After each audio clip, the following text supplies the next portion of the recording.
জমিয়ত উলামা হিন্দক আনুষ্ঠানিকভাৱে মই এতিয়াই বুঢ়া আঙুলি এটা দেখুৱাই দিছোঁ।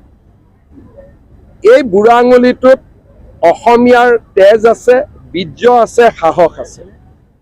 এই মাদানীয়ে এসময়ত মই শিক্ষামন্ত্ৰী থাকোঁতে টেট শিক্ষকসকলৰ নিযুক্তি হ'ব দিয়া নাছিল।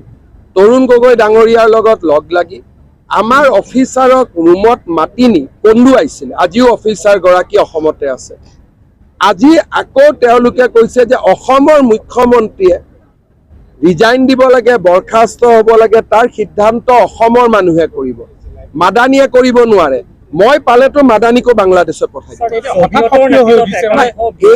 এই যোৱা উচ্ছেদ অভিযানৰ পিছত আধাৰ কাৰ্ড বন্ধ কৰাৰ খবৰ পাই এই চক্ৰান্তবিলাক আজি গা কৰি উঠিছে।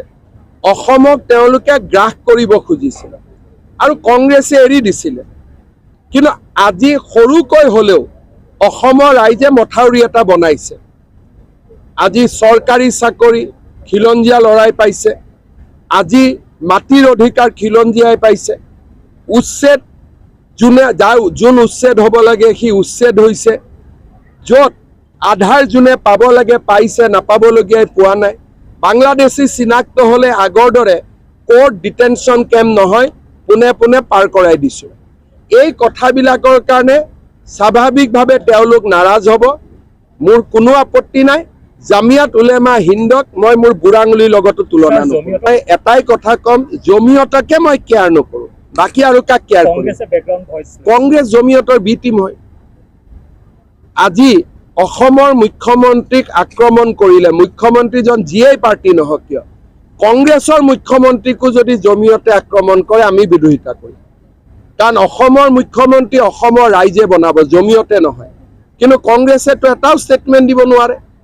ছেমি কণ্ডাক্টৰ জাগিৰোডত আহোঁতে খাৰ্গে আপত্তি কৰিলে, আমাৰখিনিয়ে তাৰ সুৰৰ লগত সুৰহে মিলালে।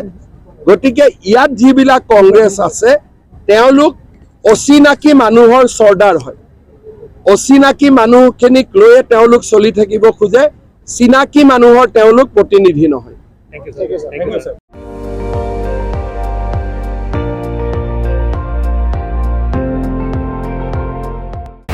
আপুনি চাই আছে ND24, সৰ্বশ্ৰেষ্ঠ নহয়, সৰ্বোত্তমৰ দৌৰ।